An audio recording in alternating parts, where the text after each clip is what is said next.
All right, we're going to switch to a lighter topic on this Tuesday night here on Weekend at Gabe's. Thanks for giving us a follow on at Weekend at Gabe or Weekend at Gabe's and checking us out on Twitch if you're joining us here or on Periscope or on Facebook, wherever you're getting us at. A friend of the show, she was my instructor at Columbia College. Woo. She is a friend. I love to see her. I'm her biggest fan. I will tell her every day that I see her. And it's been so long since I last seen her because it's been like 2 years since we ran into each other at the game. So I am so excited to have her join us here in person. Miss Cheryl Raye Stout from WBEZ joining us on Weekend at Games. How are you? Good evening. I'm okay. I had my second shot today, so I'm still feeling okay. That's good. That is good to hear.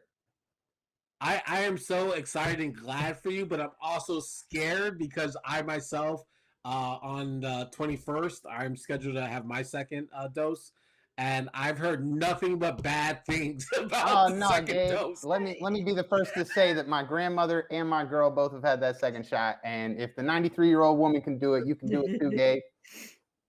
All right. Well, I was planning to take some PTO because it's on a Sunday. I was like, no, I'm going to take off Monday just in case.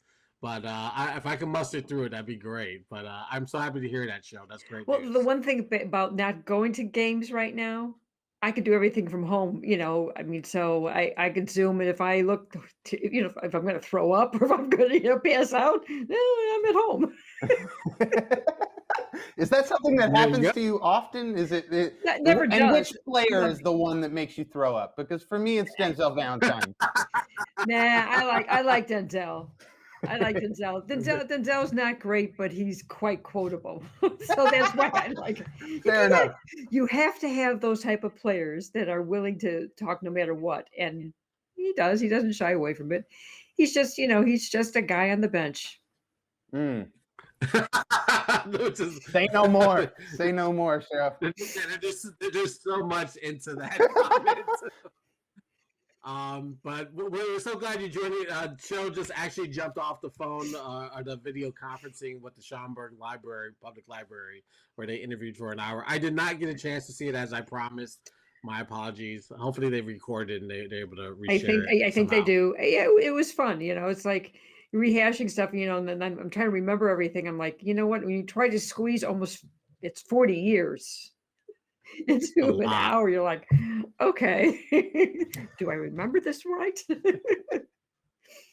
Sam, you don't know this, but I've been pressing Cheryl to write the memoir for at least 2 years now. So is my son, and so some other people. It's just I'm joining the chorus, Cheryl, because I did my research before we hopped on, and I'm like, this woman is immense. You need the story told because it is truly fascinating. It's kind of, when I look back and I think, oh my gosh, but the problem is if I write it now, I'd have to piss off some people. So because trust me, there's some people that I have to tell the truth on. Yeah. But listen, they're not going to Jay Mariotti you, so it's going to be all right. I worked with him. I'm sure you have. Here's a good one. He got into, it was, who was it? Oh, it was Rick Tellender and him were behind me at Wrigley Field, and Rick Tellender started pounding on him, physically pounding on him. I'm like, and I'm like, holy tamale! Bam, bam, bam. I'm like, well, this is more entertaining than what was going on in the field. Jay Mariotti seems to bring out the worst in everyone. So yeah, that doesn't sound surprising. When Ryan Sandberg retired, I was working at AM 1000, and what happened is Steve Dahl was on the air live, and Steve was the show preceding Jay Mariotti, and Steve would go 5 minutes over, 10 minutes over, whatever he felt like. So Ryan Sandberg retires, and Jay Mariotti sets up a guest to come on at 10 o'clock. Are you kidding me? So, and Steve's going on and on and on. Jay Mariotti, and I'm standing there right at the doorway, and I rarely was in the office. I was never in the office. All of a sudden, he comes charging in and take Doug Bensing, who was the producer, and starts pounding on him. And I'm like, what is God? This? And Steve Bynum, who works at BEZ, was an intern at the WMVP, and he goes and he just picks up Jay and just and I'm like, and I was going to go in and Steve goes, "What are you doing?" I'm going, "I had 8 brothers and sisters. What do you think we did?"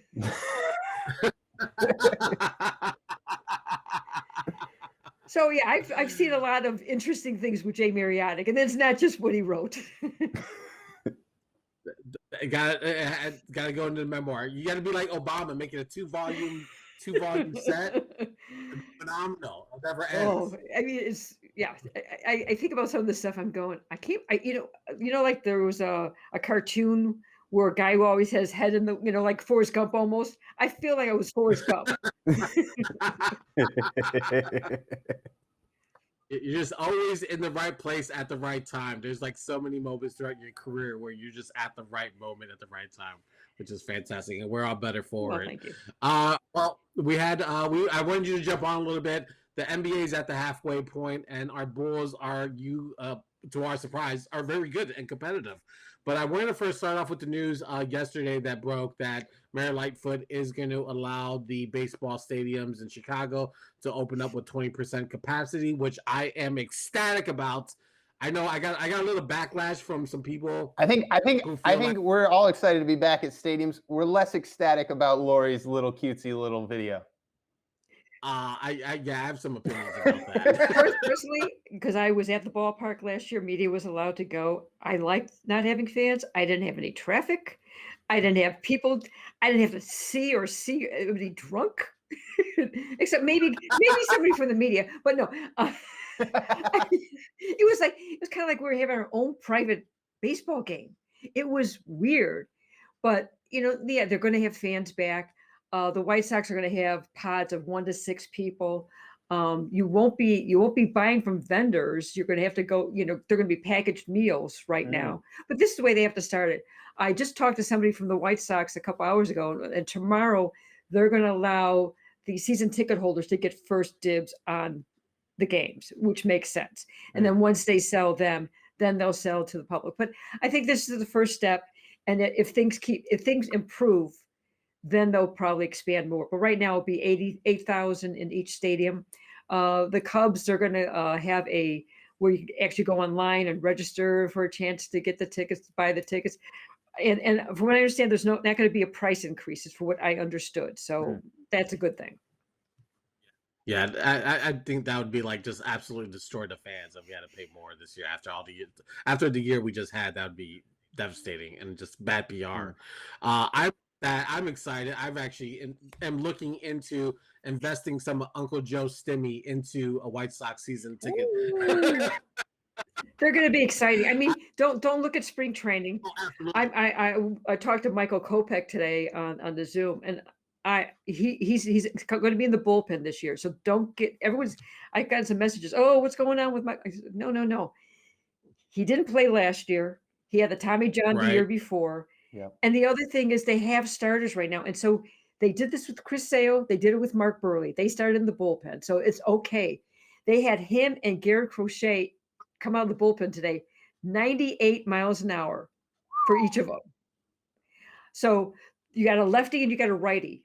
That kind of reminds me of the Cincinnati Reds a few years ago. Remember when you had Dibble and you had some of those guys, Myers, and that you had the righty and the lefty that could throw smoke.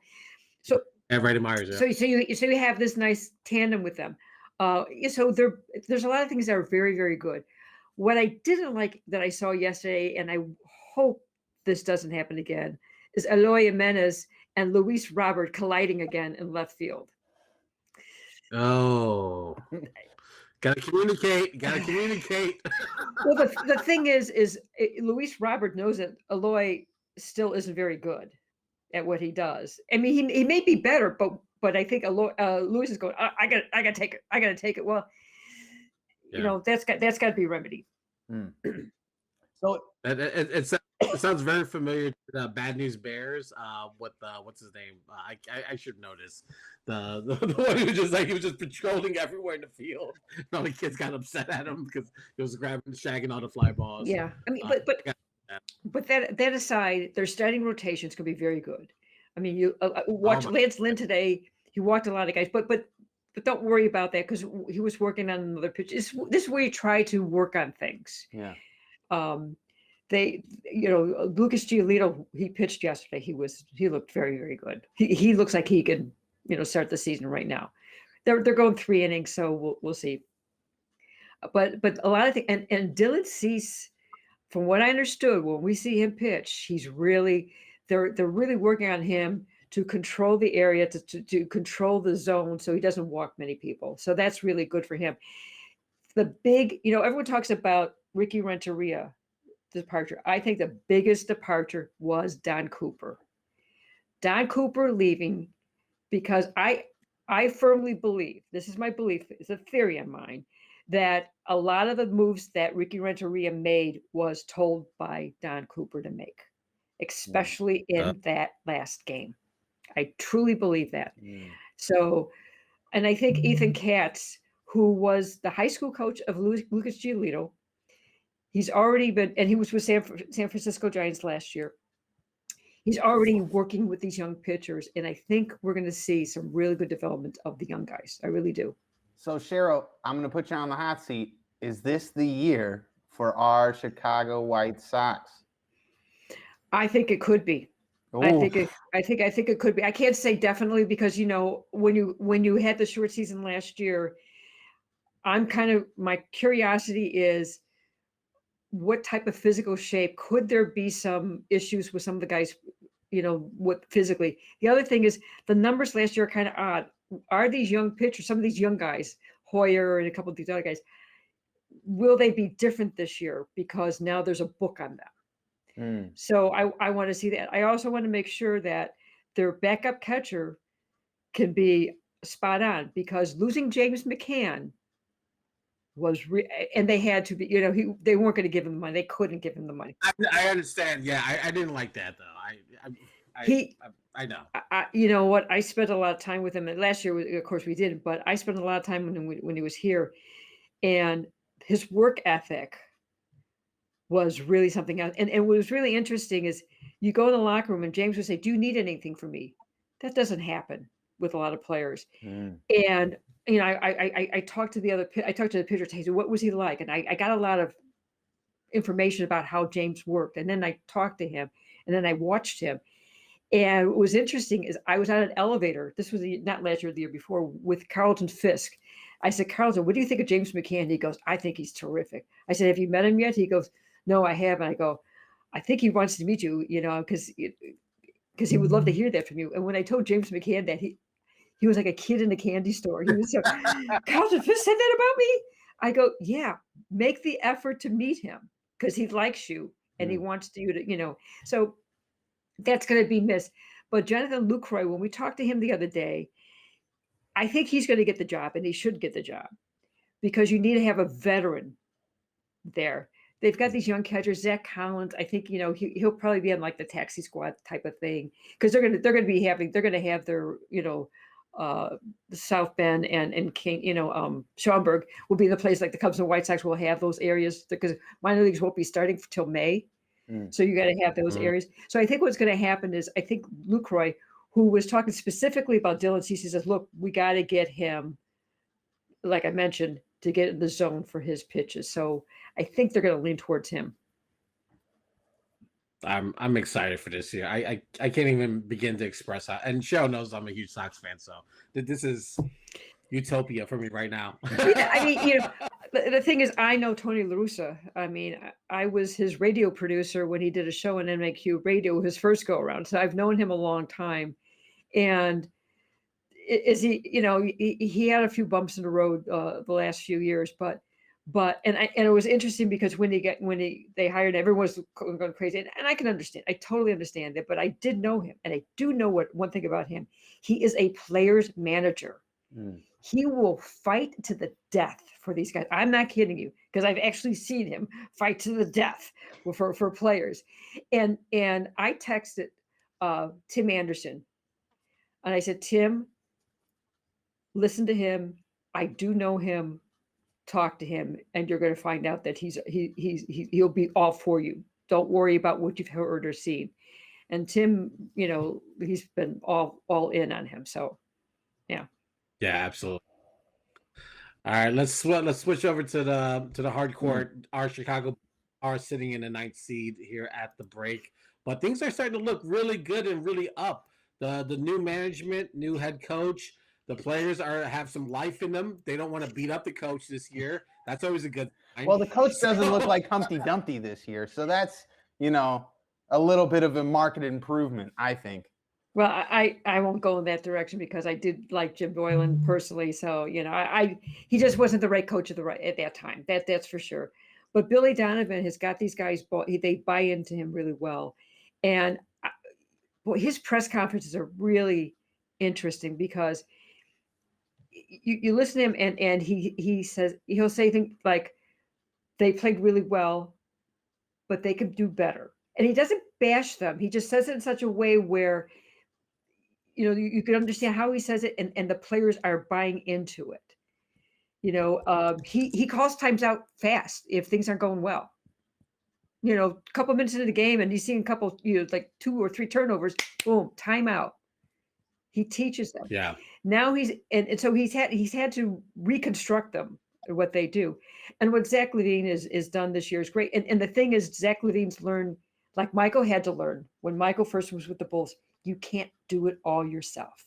You got to facilitate sometimes, and you got to get other guys involved. And I think that's what he's done very well. And I think the use of the veterans, I think Thad Young has been tremendous. Yeah. His ability to go in there and, taking the charge, distributing the ball, being in the post, handling the big man. That's what he's, so there's a lot of good things about them. They're not great. They're getting better. So let's talk about some of the other guys. I love that you brought up Thad Young, who is having an absolutely spectacular season. I've always rated him as a player since his time in Philly, even though that's in the conference. But what happened to Otto Porter? Back. He's got, what, Yeah. when he had the back the first time beginning of the season, and I asked the question I asked him, I said, is this going to be a recurring problem?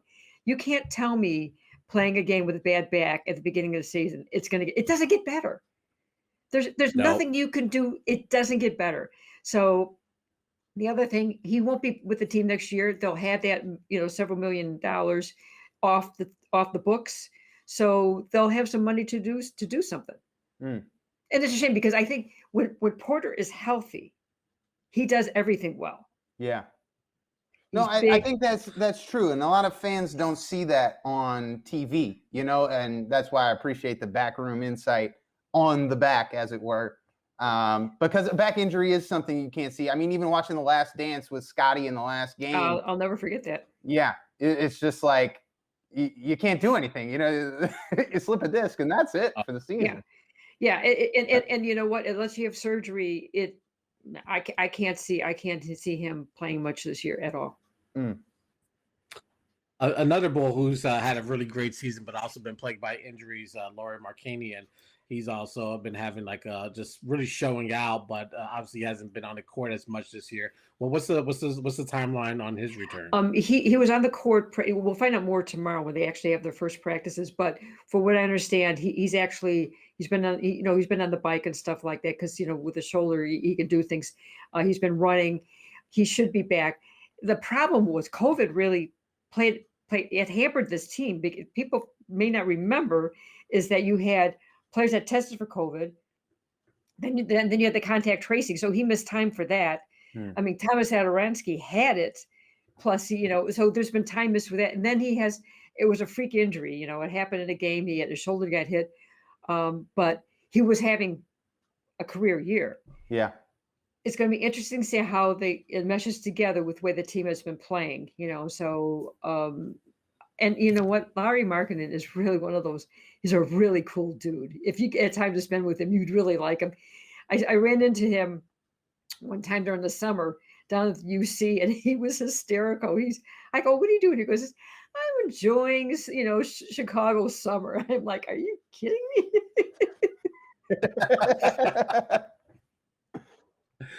What about what's going on with Kobe White? He's supposed to be the point guard of the future, but it still seems like he's having some struggles with this year as well. he's learning on the job, and that's a hard time to be learning to be a point guard in the NBA. That's why Thomas Satoransky is a much better point guard, and that's why you see Zach LaVine Wow. being Okay. he is for a point guard. He does, and he's also bigger. I mean, he's a bigger. I mean, Kobe. I think he's very hard on himself. So the problem is, I think when he doesn't have his offensive numbers up, I think that affects him. It does with young players. He just turned 21 February 16th. So we're talking about we have to remember players coming out of college at 19 years old. The anomaly right now is Patrick Williams. I think he's 40, but when you talk about 19 and 20 years old, remember when you were 19 and 20 and 21 years old, you were still in college. You're still, and those years lost of maturing physically, athletically, it takes a while. Everyone wants it to happen like that. It doesn't happen that way. I fully agree. My rule of thumb with NBA players, and you can almost tell if you're watching March Madness versus, like the NBA playoffs, the difference in muscle mass doesn't really translate for at least 2 years. Like the fastest you've ever seen, like even Russell Westbrook, it was like 2 years, until we get to that level. Well, like LaMelo Ball is an anomaly because he played with men overseas. He played with men. He played in 2 different countries. So you're talking. So that's why he's a little more polished at what he can do. But most of them, they all have some sort of flaws, and that's again youth and the AAU. I think has done a lot of damage, making these guys thinking that they're stars when they're 12. Yeah. What is your forecast for the second half of the year, dude? The East obviously isn't in great shape, so there's a window there for a playoff run. There is. Do you see the Bulls? But did you look at that schedule? Yeah. They're playing every other day, just about. It's like they're cramming 37 games into 66 days. That's hard. So you got to hope that they stay healthy enough, and you got to hope that the break help rejuvenate some of these guys. And there won't be a lot of practice time, and that's going to hurt them. The one thing I do like what the NBA had to do this year was kind of like keep them in certain areas. The Bulls are going to be home for their first 5 games. They're going to be home, so at least they get to be home. They're not traveling much.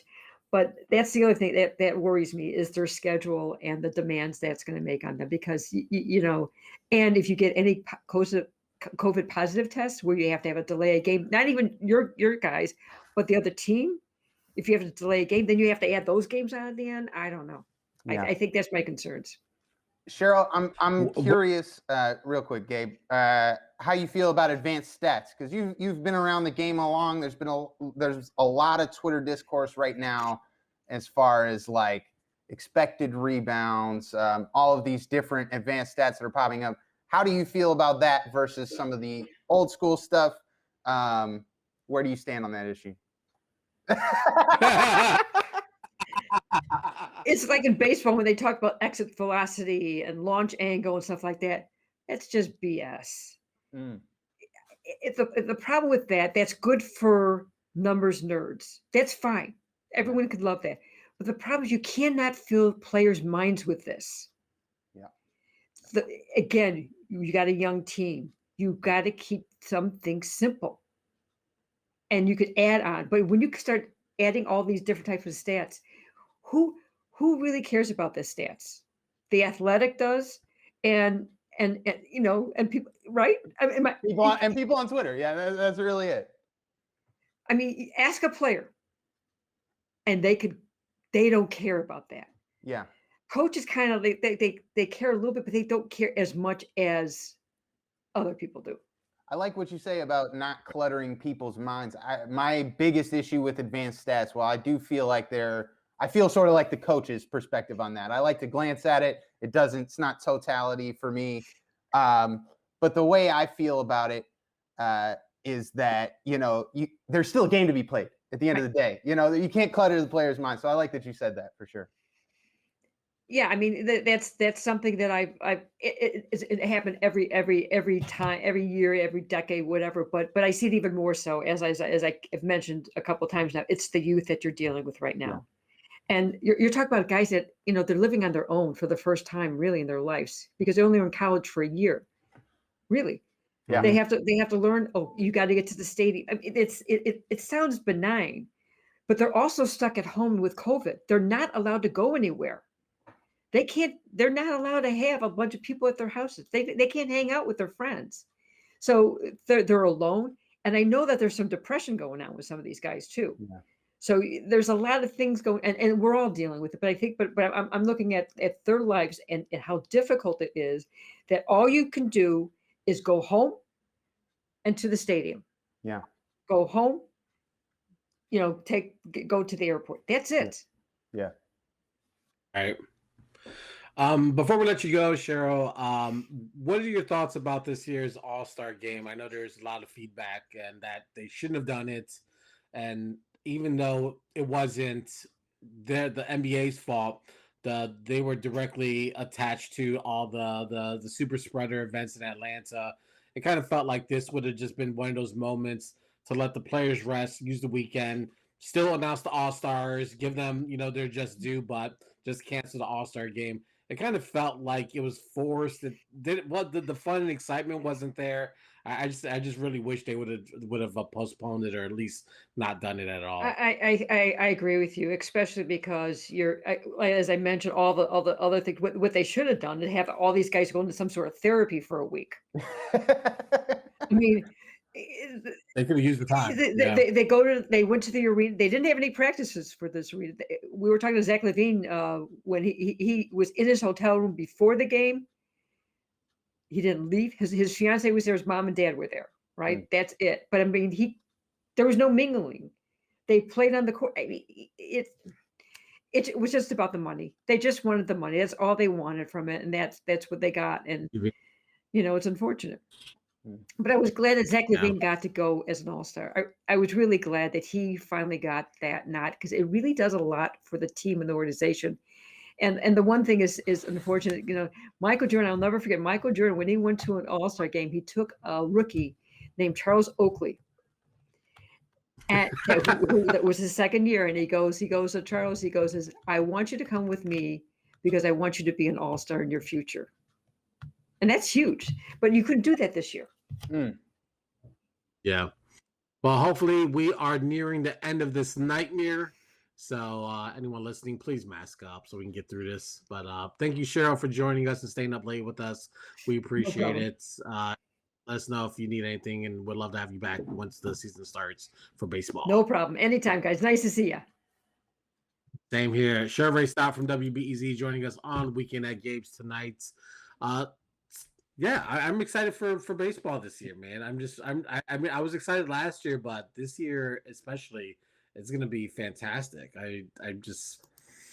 I'm super geeked. I'm hoping that I can score some tickets. I'm really sincere when I say that I want to invest in some sort of season ticket package. I'm trying to get my brother-in-law to consider it at least like a 10 or 15 game package. So we'll see how that goes. I don't care where I sit. It doesn't matter. It's like just being there would be enough for me. Absolutely.